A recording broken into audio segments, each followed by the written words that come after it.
Caravanes de vehicles han col·lapsat aquest matí el peatge de Vilassar, el més antic de l'estat espanyol.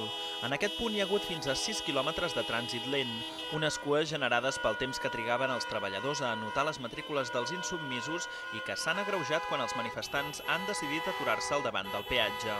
Els conductors ho tenen clar, asseguren que les autopistes ja s'han amortitzat desenes de vegades. Ja n'hi ha prou de pagar sempre els mateixos, fa tant temps que estem pagant aquestes autopistes.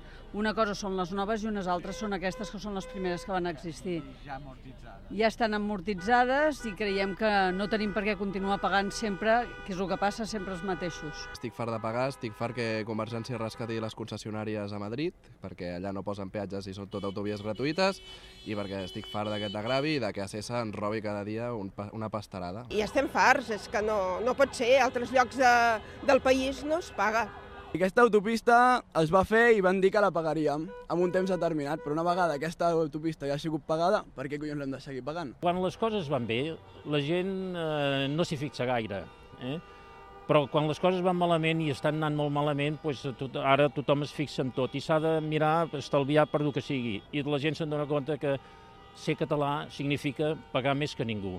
Per descongestionar l'autopista, durant una estona s'han aixecat les barreres i un centenar de vehicles no ha hagut de pagar.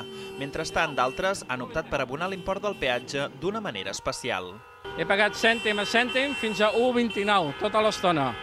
He pagat amb moneda legal i així és el que farem en totes les autopistes. Cada dia que s'ho repensin. Repensin els que poden decidir que aquesta autopista sigui lliure, que ja toca. Esquerra Republicana i Solidaritat han donat suport a la jornada de reivindicació. Volen aconseguir una Catalunya lliure de peatges.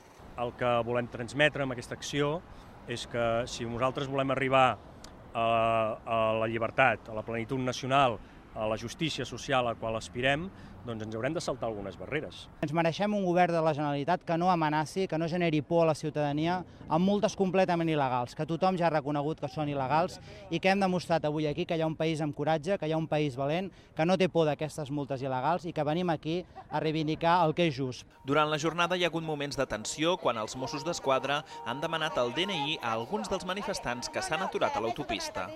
La protesta també ha generat cues en d'altres peatges catalans. Per exemple, a Mollet del Vallès hi ha hagut 2 quilòmetres de retencions i a Martorell hi ha hagut trànsit lent en mig quilòmetre. Us ho ha explicat des del peatge de Vilassar de Mar, Sergi Forcada.